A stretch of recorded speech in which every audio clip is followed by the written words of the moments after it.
KNX, AM and FM, Los Angeles. There's more wallop, less waste in every drop of gasoline you buy because only the 1948 Kaiser and Fraser among full-sized American motor cars have highest compression engines as standard equipment. Ladies and gentlemen, tonight the Whistler will be heard after the following special broadcast. We are speaking to you from the White House in Washington. In a moment, the President of the United States will give you a brief address on the eve of the United States Security Loan Drive. Ladies and gentlemen, the President. My fellow Americans, I'm speaking to you tonight about something that each of us as individuals can do to contribute to the winning of the peace. That is the purchase of United States savings bonds. Any workable program for world peace must depend upon a sound, strong, and expanding American economy. When we buy savings bonds, we contribute directly to the strength of our economy, upon which so much depends. By investing in savings bonds, we are fighting inflation, which is still our greatest economic danger. At the same time, we are building toward the economic security of ourselves and our families. At such a time as this, all of us can serve both ourselves and our country by saving all we can against the day when we can spend our dollars to better advantage. Our economic system, which has given us the greatest productive power and the highest standard of living in the world, is based upon individual enterprise, industry, and thrift. We need these qualities at all times in order to prosper. Under present world conditions, we need them more than ever before. Tomorrow, April the 15th, the nation launches its security loan campaign. As your president, I ask each of you to back the security loan to the limit by buying extra savings bonds, by signing up for payroll savings plans where you work, or the bond a month plan where you bank, and by volunteering to help sell bonds to others. This is the most important campaign for the United States savings bonds we have had since 1945. It calls for everything we can put into it. It calls for volunteer work in every community, freely and patriotically given. It requires enough volunteers to talk to every American where he works or where he lives. The experience of all the war loan drives has proved that if Americans who can buy bonds are asked personally to buy them and told the personal and national reasons for buying them, the goal will be reached. Last Thursday, the city of Sandusky in Erie County, Ohio, began a week's campaign to sell their share of the security loan bonds in advance of the national campaign. Sandusky and Erie County wanted to be the first in the nation to do the job and show the country how well it can be done if everybody pitches in. Volunteers set out to visit every factory, office, farm, and home in Erie County. The newspapers and radio stations, and every civic, fraternal, veterans, women's, and farm organization backed them up. I am happy to be able to tell you that Sandusky and Erie County oversubscribed their goal by 25% in 1 week. What Sandusky and Erie County have done in 1 week, every community and county in the United States can do, beginning tomorrow. How well you do the job in your community will depend upon the number and the spirit of the volunteers who tackle it. This is a call to the Minutemen and women to rally again to build up the defenses of our national economy. For, as the slogan of the security loan puts it, America's security is your security. This campaign presents to us a responsibility and an opportunity. Every dollar that a family puts into savings bonds now will be a dollar building for the family's security. It will be a dollar fighting against inflation and high prices. It will be a dollar working to win the peace. You have just heard the President of the United States, Harry S. Truman, speaking in connection with the United States Security Loan Drive, which opens tomorrow. The President spoke from the White House in Washington. This is CBS, the Columbia Broadcasting System. KNX, AM and FM, Los Angeles. A KNX reminder, veteran, can you make the grade you held on discharge from the service?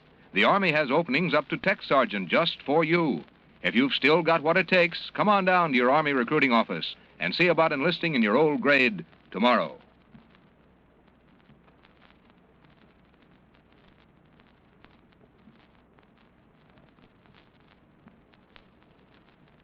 The Signal Oil Program, The Whistler.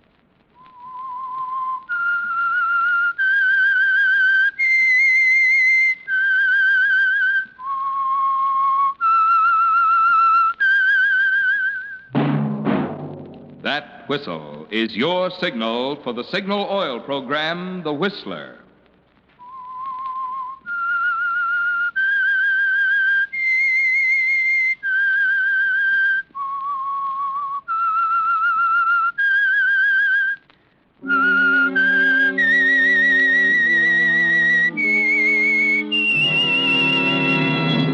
I am the Whistler, and I know many things, for I walk by night. I know many strange tales hidden in the hearts of men and women who have stepped into the shadows. Yes, I know the nameless terrors of which they dare not speak. Yes, friends, it's time for the Signal Oil Program, The Whistler, rated tops in popularity for a longer period of time than any other West Coast program in radio history. And Signal gasoline is tops, too. And now the Whistler's strange story, Till Death Do Us Part.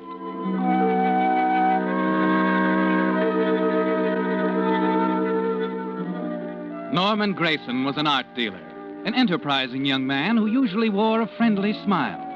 Only last night, the sale of 6 original German manuscripts to the wealthy Richard Morris had brought him $50,000, enough to make anyone smile. But now the smile was gone, and Norman Grayson wasn't at all pleased with the way things were going. As he alighted from the cable car and walked along Divisadero Street toward the sumptuous funeral parlors of Carter and Duff, 1,000 confused thoughts raced through Grayson's mind. Thoughts that went back to last night at the Morris home in the Heights, where Morris's young and attractive wife had received him in the study. I hope you'll forgive me for asking you to come all the way out here at this late hour, Mr. Grayson. There's nothing to forgive. I was glad to come. It's only because of Richard. He's ill, you know. His heart. Yes, so I understand. Oh, but he'll be up and around very soon. Richard's like that. Bounces right back. Glad to hear that. The manuscripts, Mr. Grayson, that's all he's been talking about the past few days. He's determined to add them to his collection. I do hope the price will be right. 35,000, Mrs. Morris. 35,000. Mm-hmm. I see. Well, perhaps I shouldn't say this, Mr. Grayson. I don't suppose it's good business. What's that, Mrs. Norris? 35,000. It's really a bargain. Oh, you think so? I know so. I know manuscripts, too, Mr. Grayson. I've worked with them for some time. The Winston Galleries. I was there for 5 years. That's where I met Richard. You didn't know that? No, I had no idea, Mrs. Morris. Sometimes I think that's why Richard asked me to marry him. Just to have someone around to help with his collection. Oh, that must be Dr. Reed. Come in? Oh, come in, Doctor. Oh, pardon me, Mrs. Morris. I believe I left my overcoat in... Oh, yes, there it is. How is Richard? Slight improvement, I'd say, but still a pretty sick chap. Oh. Doctor, this is Mr. Grayson, Dr. Reed. Hello, Doctor. How are you, Mr. Grayson? Doctor, about Richard, is there anything I... No, if he becomes restless later in the evening and can't sleep, you might... Yes, the prescription. Same dose as usual, I suppose. That's right. Call me in the morning. Good night, Mrs. Morris. Good night, Dr. Reed. Good night, Mr. Grayson. Night, Doctor. Oh, he's a dear. Really worries about Richard as much as I do. Well, Mr. Grayson, shall we go on up and have a chat with Richard?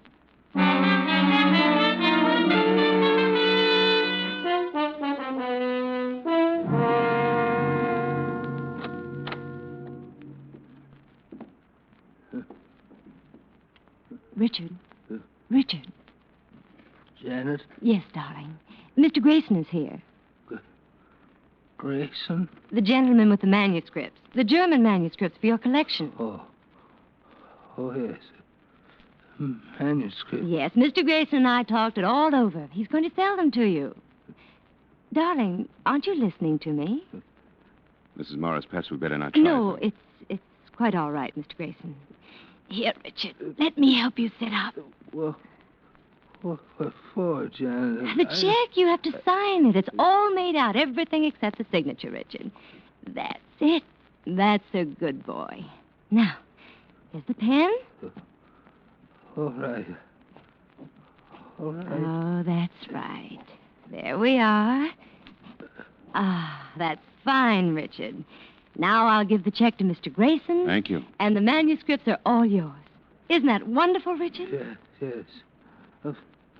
Janet, a glass of water, please. Oh, of course, darling. Here's the water. Here. And here's something to make you sleep. Doctor's orders. Now I'll be back in a little to look in on you. Good night, Richard.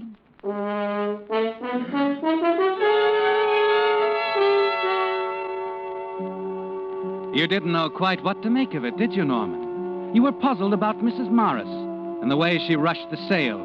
And then the check. That puzzled you even more. Downstairs, as you walked towards the front entrance with Mrs. Morris. Mrs. Morris, the price I gave you on the manuscript was $35,000, but this check is for... $50,000. Yes. That was the sum my husband intended to pay. We feel it's no more than right. We still consider it a bargain. Thank you, Mrs. Morris. Of course, I won't refuse it. Good. You must drop around to see us soon. Perhaps we can have dinner when Richard's up and around again. Oh, thanks, Mrs. Morris, but I'm flying to New York at the end of the week, and Oh, dear. I had hoped we could see more of each other. We have so much to talk about. Well, I'm not leaving until Friday. Dinner tomorrow night, then? Sounds wonderful. We'll have cocktails at 6. I couldn't think of a better time. Love to have you, Mr. Grayson. Norman, isn't it? That's right. I'm Janet. See you tomorrow evening, then. Tomorrow evening it is. Janet?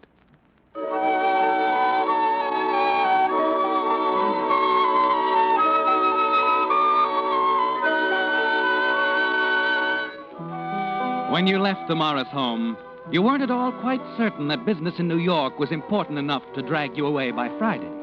You could put that off for a while yet, as long as there was someone as attractive and as interesting as Janet Morris in San Francisco. No, business in New York could wait. Early the next morning, you cashed the $50,000 check, then spent the rest of the day roaming around town. Later that afternoon, when you returned to your hotel... Oh, Mr. Grayson, someone's been calling you all afternoon. Wouldn't leave a message. Oh? A young lady. No message, huh? No, sir. Here's your keys. Oh, thanks.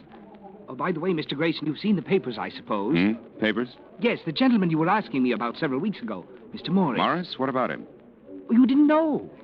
He died this morning. Heart attack.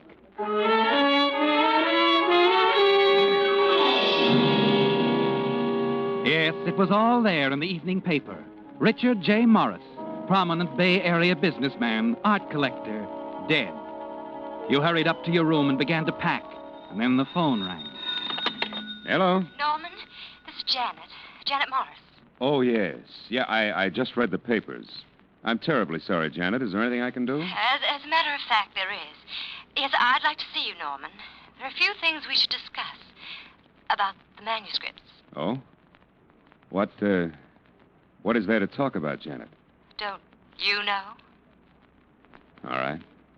I'll come right up. No, not here at the house. That wouldn't be right. Suppose you meet me in, say, 2 hours from now. I'll be at the funeral parlor making arrangements for Richard.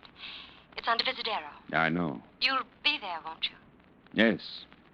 I'll be there. Good. I wouldn't want you to do anything foolish, like leaving town in a hurry.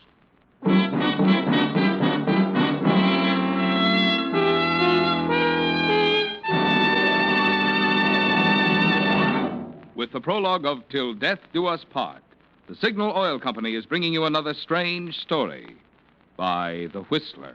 But now, friends, a special announcement. The first announcement on what we honestly believe is today's greatest tire value, barring none. You can now buy a nationally advertised Lee Deluxe 4-ply tire with a 1-year written guarantee against road hazards for only $12.95 plus tax at Signal dealers from Canada to Mexico. That's in the popular 616 size. Other sizes proportionately low priced. Yes, you heard right. I said a top quality 616 Lee Deluxe 4-ply tire. The same tire that sold until yesterday for $15.25, now reduced to $12.95. This is your signal dealer's special for summer driving safety. Just compare. Why, that's actually less than you would pay for a second-line quality tire of some brands. But get this. Never in 45 years has Lee of Conshohocken ever made anything less than top quality. And this rugged Lee tire at $12.95 with its patented double life cord construction is the same quality that has made Lee tires outstanding among leading brands. So now, right now, get your signal dealer's trade-in offer for your old tires. When you do, you'll agree that comparison proves for quality, for value, your best tire buy today is a Lee Deluxe tire for only $12.95 plus tax, exclusively at signal dealers. And now back to the Whistler.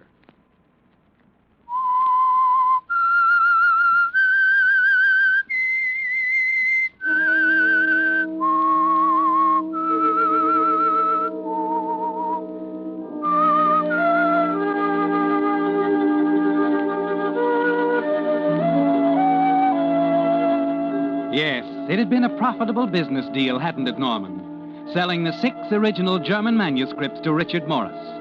But less than 18 hours after he signed a check to you for $50,000, Richard Morris is dead of a heart attack.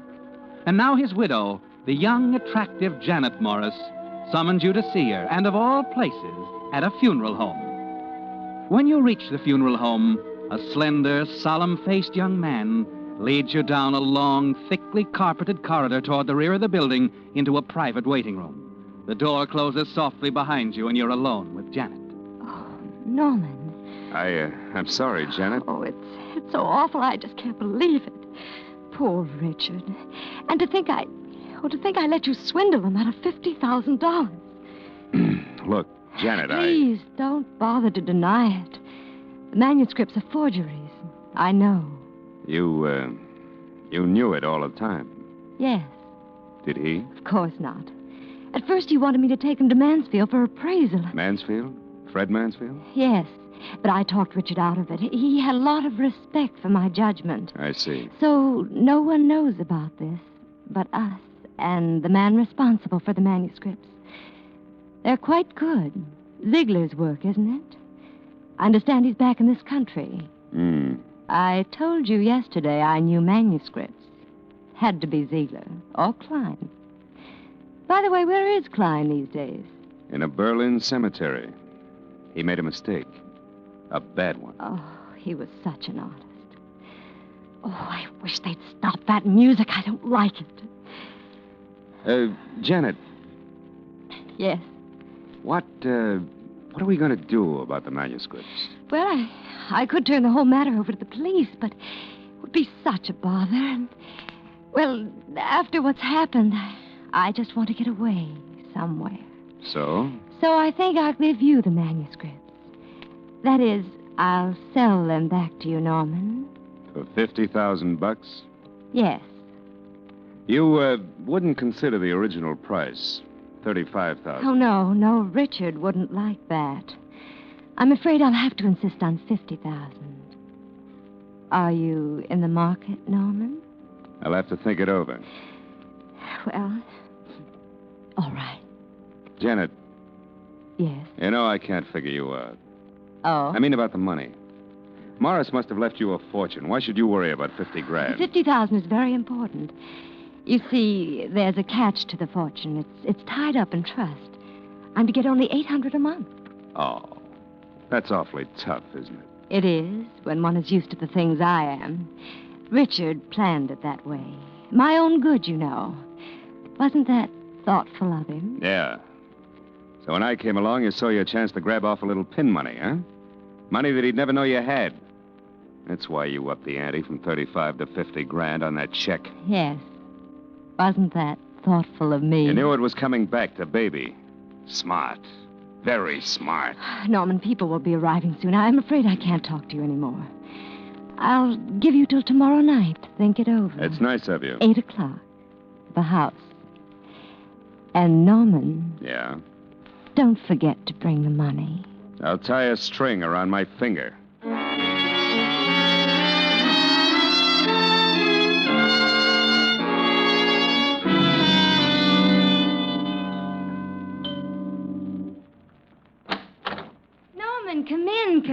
Sorry I took so long. I was taking a nap.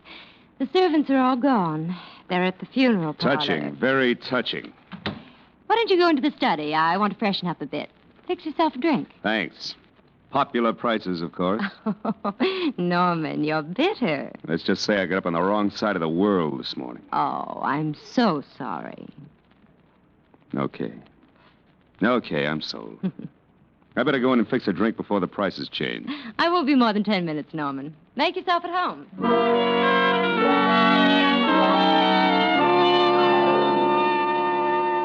You stand in the hallway, listening to Janet's footsteps overhead.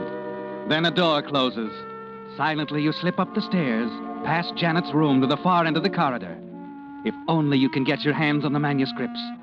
A moment later, you step into Richard's room, quickly cross to the desk by the window and begin your search. Minutes pass. Frantically, you continue to look for the manuscripts. Glance at your watch. Janet will be going back downstairs any minute. You need time, Norman, more time. The manuscripts are in the house somewhere. And then... Your eyes fall on the nightstand next to the empty bed. The nightstand. And the half-dozen bottles of medicine. You pick up the small blue bottle. You remember this one, don't you? Sleeping tablets. You stick them in your pocket. In less than a minute, you're back in the study downstairs.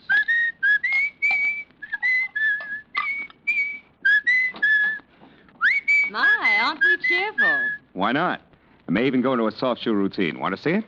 Later, perhaps. Oh, you fixed me a drink. How nice. Here you are, sweetheart. Thank you. To us, Norman. Yeah, to us. You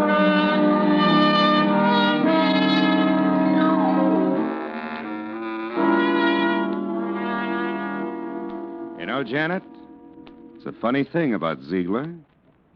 Seems to pop up in the most unexpected places. I remember the last time I saw him. London. It was right after the Marcus affair. You remember it, don't you, Janet? Janet. What? What did you say, Norman? The Marcus affair. The painting. Oh, yes. Yes, I seem to remember. What's the matter, sweetheart? Don't you feel well? No. Feel fine. Just sleepy, I guess. I suppose it's stuffy in here. Oh. What you need is another drink, huh?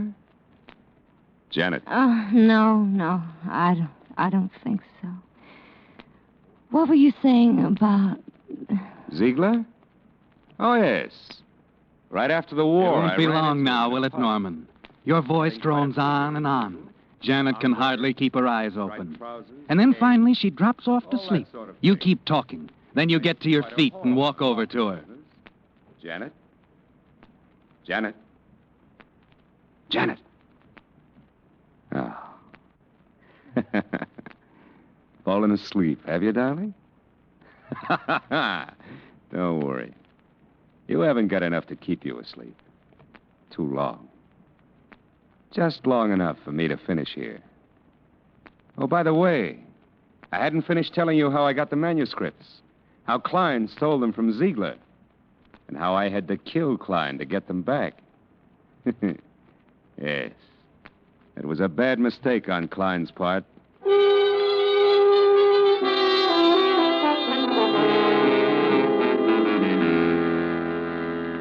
You haven't much time now, Norman. The servants may be coming home at any moment. Quickly, you begin a systematic search of the study, and you're in luck.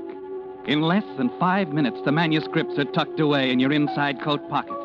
You leave Janet sleeping peacefully in the chair and slip out the front door. As you stroll down the walk, you toss the bottle of sleeping tablets into the bushes. Then when you reach the gate, you turn and look back at the house. Ha-ha! So long, sweetheart. Sleep tight.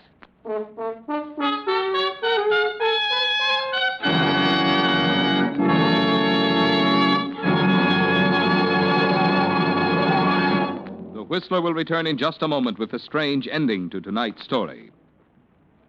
Meantime, since this is spring, the season when a young man's thoughts turn to love, and also to oil changes if he has a car, I'd like to say a word tonight on both subjects. Love, that is, and oil changes.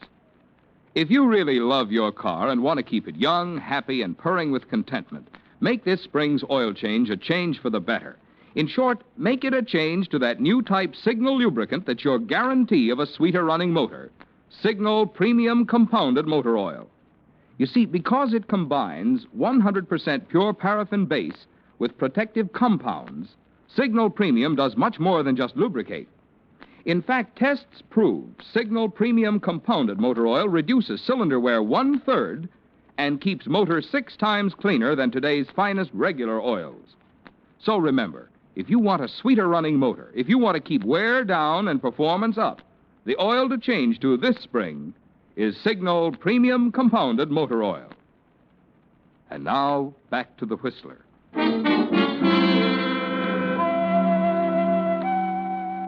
You're quite pleased with the way things have turned out, aren't you, Norman?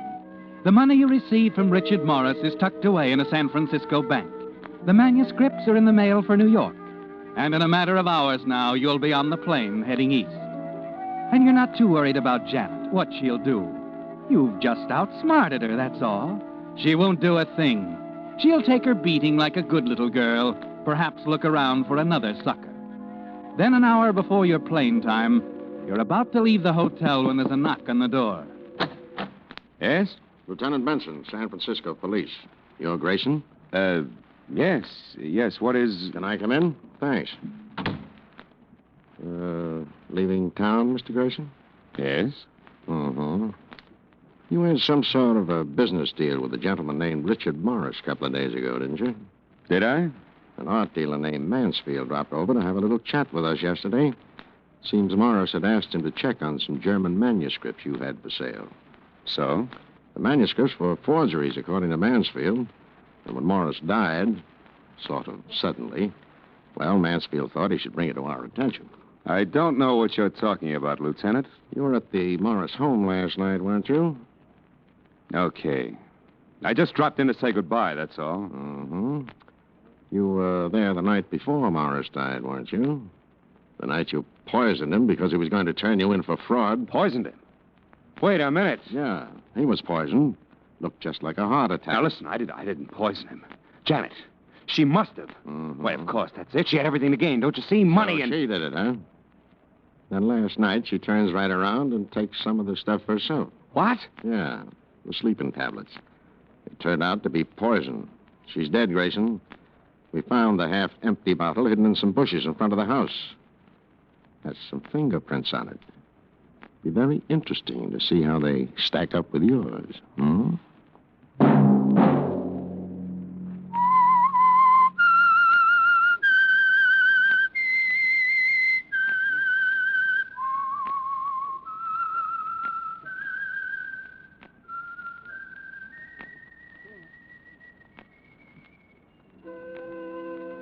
Let that whistle be your signal for the Signal Oil program, The Whistler, each Wednesday night at this same time. Brought to you by the Signal Oil Company, marketers of Signal gasoline and motor oil, and fine quality automotive accessories.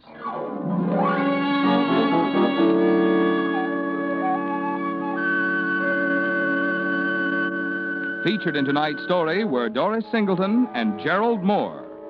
The Whistler was produced by George W. Allen, with story by John W. Hart, and music by Wilbur Hatch.